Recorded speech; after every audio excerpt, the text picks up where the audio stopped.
Hello, my name is Richity, and welcome back to episode 9 of the Create Academy server. Now, I didn't actually get that much done between episodes, but you may notice I'm currently in the Nether. You may be wondering why that is. Well, there's currently a server event going on, and I thought I'd actually, work on it this time.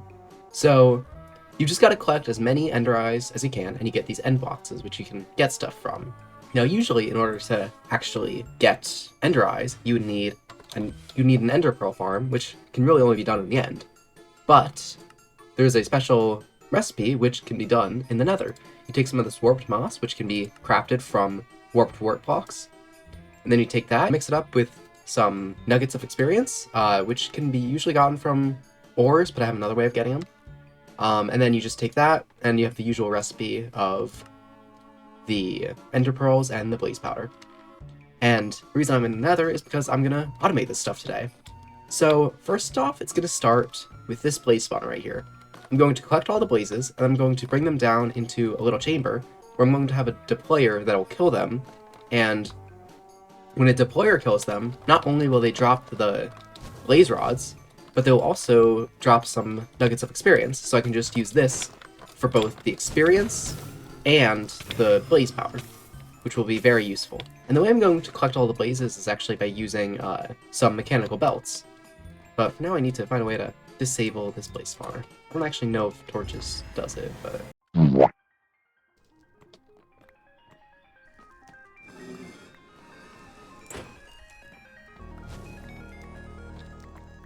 Alright, I've decided there's way too many blazes for me to try and fight off individually, so I've got a new plan. I'm going to craft a new weapon. This weapon is it's always so fun to use. So, first thing I need for this, the potato cannon, is the precision mechanism. I've already crafted one of these, so I'm just gonna craft another one real quick. Alright, so while I'm crafting this, I guess I'll just say this is probably one of my favorite items in the create mod. It's just so fun to use, and it's pretty satisfying because it's really powerful as well. But basically, it's exactly what it sounds like. It's a cannon for potatoes, but it doesn't only shoot potatoes. You can shoot pretty much any food item, or if not all of them. You can shoot at least most of them. And the one I'll probably be using is carrots. I don't have a carrot farm yet, but that's alright. For now, I'll just manually harvest them. I do also need to craft a air tank for it. Or what is it called? The copper back tank is what I was looking for. It's a pretty easy craft. You just need a block of copper and 3 ingots, I believe. And then you need a shaft and 2 andesite alloys, just like that. And then you can supply it with some power right here. So it'll start filling up with air once you supply it with power. And then once it's full, you can put it on your back, and then the potato cannon and the extendo grip and things like that will take the air capacity from it. And while that's filling up, I'm gonna go to spawn and enchant this potato cannon. So there's a blaze. Perfect text subject. So, ideally, okay, doesn't kill it in one shot. Takes 3 shots, 3 carrots to take down a blaze. But if I get some villagers and I get some golden carrots, then I think it'll one-shot the blazes. At least in my past experience of using potato cannons. And there are so many different foods you can use with it that all have different effects. So it's a really fun item to use.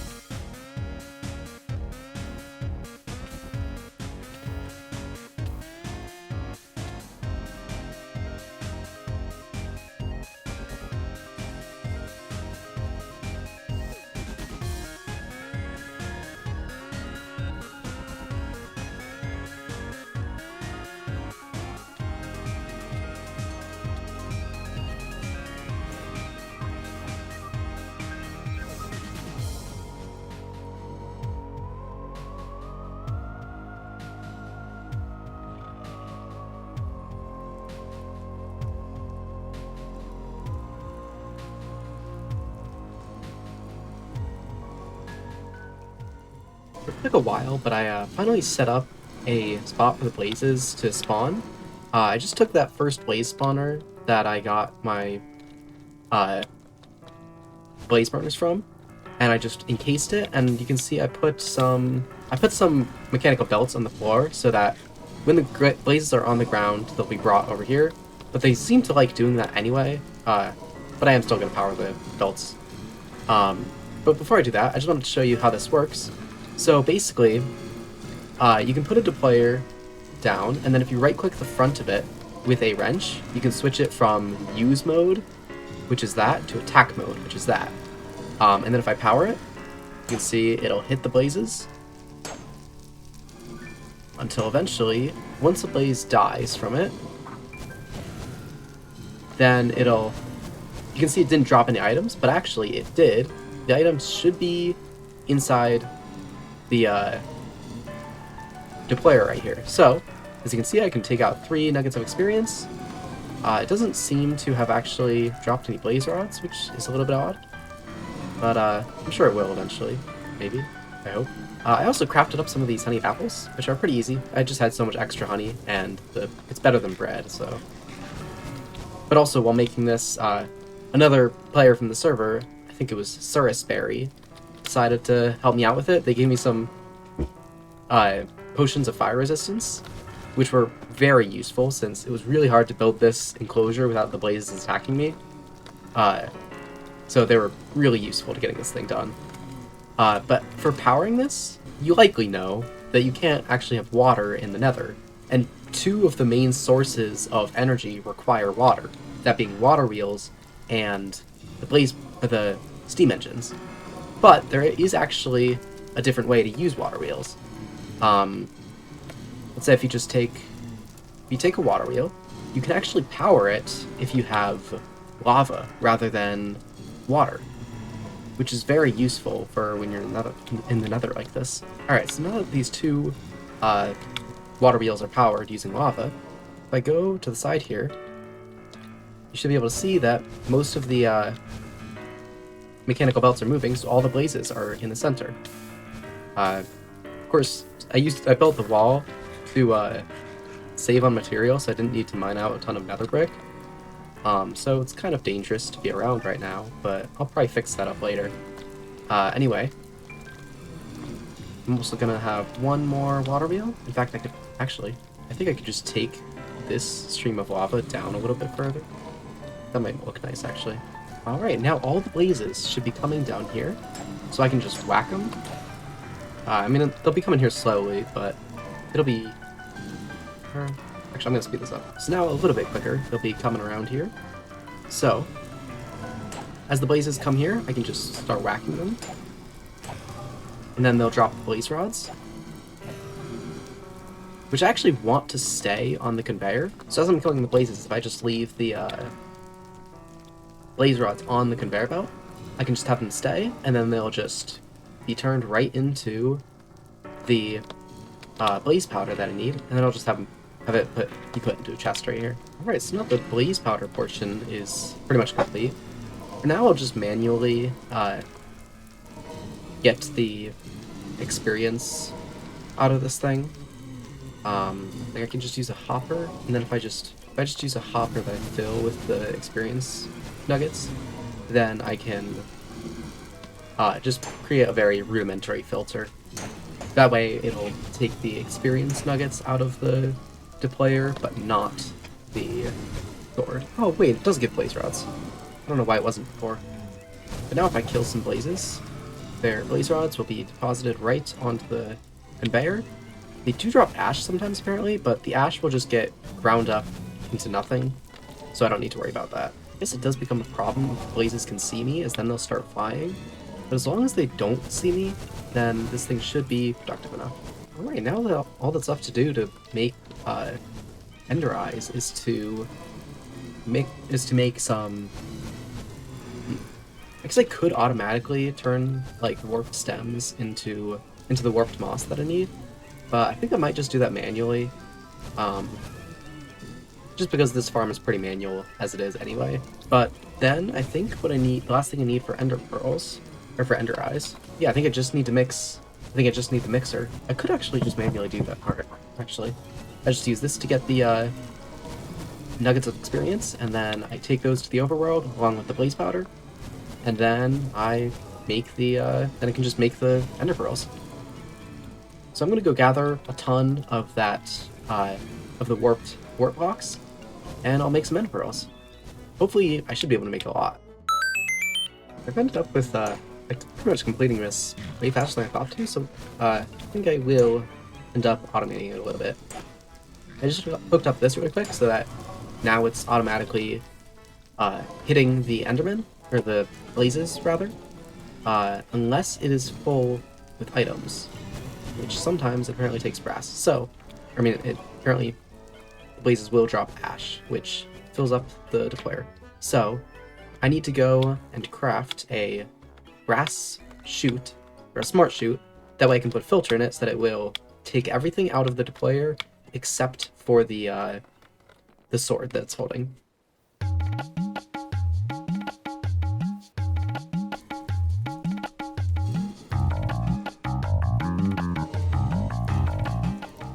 Alright, so now this should finally be producing automatically the nuggets of experience, which will be going in here, and the blaze powder, so long as it has a supply of iron swords, as they do lose durability when they're used in a deployer. Let's just see if I can wait for something to actually drop from the blaze. Yes, as you can see, there's some nuggets of experience. They just go out this side of the brass tunnel and right into here. So now that I've got the blaze powder and the nuggets of experience, I guess I'll just go on with crafting some... Second thought, I've just remembered that this thing is also going to output ash, so I need to find a way to get rid of that. Should actually be pretty easy. Alright, so now I've filtered out the ash, so the ash will go over here, and hopefully just follow down this pit. But now that this thing is actually automated, I'll just take a stack of the blaze rods, and I've almost got a stack of the nuggets of experience. But then I can just go back to my base, and I already collected the warped blocks, so if I just take 2 stacks of those, put them in here, I get a ton of the warped moths. I just throw that in with the nuggets of experience, and then it's crafting up some ender pearls. And once it finished with the ender pearls, I just put in some blaze powder, and then it crafts up the ender eyes, which I guess I could actually do manually now that I think about it. But now I've got eyes of ender, so I can go into the menu here, and I can deposit them. So if I just put the 16 I have, put add. I guess you can only do 4 at a time. But then you can see I've got some points towards the boxes. I've actually got one now. And that gave me a sticker. And seeing how long this is taking now, I actually think it would definitely be worth it to go and automate this process. So I think I'm going to go and do that now.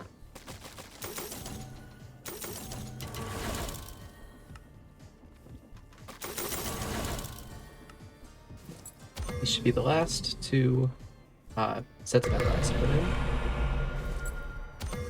So now I've got 3 last boxes to open before I fully automate this system. It gives some pretty nice rewards. Like one of those rewards I think is actually a cosmetic. Yeah, so I can actually put on this cool mask. Since I've got a little bit of time, I decided I would actually fully automate the ender eyes. So, well, maybe not fully automate, but mostly automate anyway. So I've got this, as I had before, where it'll put the nuggets of experience in a chest, grind up the blaze rods, and throw away the ash. So the nuggets of experience, they come into the chest, and then they go onto this conveyor belt, where they get put into this basin with the warped moss I have, which I don't think I really need to automate this, just because it's so easy to get a lot of. Those both go together in here to turn into ender pearls, which are put onto this belt, that then go in here, and the blaze powder from this chest is taken onto this belt and then mixed with the ender pearls to finally get ender eyes. As you can see, I've actually let this thing run a little bit, so I've got a ton of ender eyes to deposit into the event. And really the only reason I'm doing this at this point is to get the ender boxes, because as you can see, the global amount, like the goal was reached. But I think it's still cool to get the cosmetics and stuff from the underboxes. So I'll see how many this gets me, and then I'll open them all up with you. Alright, that's 14 end boxes. And I think that's up to like 20 that I have so far. So I'll open all these up, and then I guess I'll just do some waiting for this to produce the rest of the Ender Eyes that I need. And then, actually, I'll wait until I have all of the end boxes I can get, and then I will open all of them up. But actually, there's one more thing that I guess I could do while waiting. So, in the quest book, actually, there are these 3 end quests. I don't know how to get an Enderman head, but there's one free box you get from it. There's one for killing 15 Endermen. So, I'm going to head over to the Warped Forest that's over here and see if I can kill some Endermen.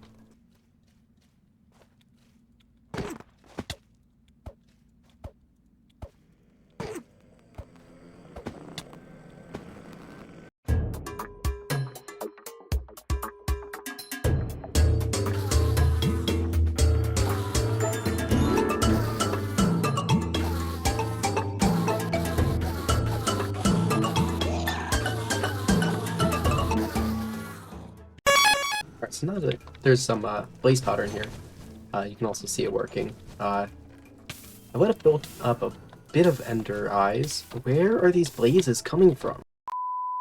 Now that I've reached the max amount of end boxes, I don't really have any reason to continue producing Eyes of Ender. But I think I'll keep this farm running, as I can keep it as a Nuggets of Experience farm for my mending tools and such. Or if I ever wanted to use these for decoration, as you can craft them into blocks. And I can also use it as an Ender Pearl farm, in case I ever need those for anything. But I'll probably remove this end bit, just because I won't need any more Eyes of Ender after this. But let's see what all these get me. So I think it was 27 in total, and I've got, I guess I opened 6 before, so I've got 21 right here. Screws are pretty nice because they allow me to buy stuff from the season store. And also, if I get extra cosmetics that I already have, I get some shine as a fallback reward, which is pretty nice because that's another thing that lets me buy cosmetics. Alright, so now that that's all done, I've got 78 shine and over 3,000 coins. And with that shine, I think I want to look at that first. I want this Reaper wrench because I really like the Grim Reaper and stuff, and I think this will look pretty cool. So I'm gonna buy this. And this basically just works like a normal wrench, except it looks cool. And I think it also has some special particle effects. Like for example, if I were to pick this up, yeah, it's got some soul particle effects, which is pretty cool. If I were to use it to rotate a block, then it would also show those particle effects, which is pretty cool. And as for the rest of my shine, it's not really enough to buy anything. But then the screws, as I got here, can be used to buy items from the season shop. I don't really care for this, but I guess I'll buy the sticker. Not really anything else to spend my screws on. Oh, apparently you can buy it multiple times. Which, I mean, doesn't matter. I just wanted to test it out to see if that was possible, because I don't think I really need to buy anything else from here. You can see all the stickers I got in here. There are, like, a lot of them. And the ones I got, there's this one I just bought, and then there's the end-related ones that I got. They're just, like, fun little ways to communicate in the server. But yeah, I guess that'll do it for me for this episode. I think that in the future, I might focus more on trying to do the season events and the, like, season items. This season's item was actually pretty difficult to make, so I didn't end up getting to making it. But, I'll try and, like, make the chocolate factory in between farms for the season items. So that the progress on that will probably slow down a little bit. But I think it'll be more fun overall to, work on these farms that are for the specific season items, as you won't usually make farms like this. I'm gonna, okay, it's really annoying me. I'm gonna take off this mask. There you go. No more Z fighting. Anyway, that'll do it for me, and I'll see you next time. Bye!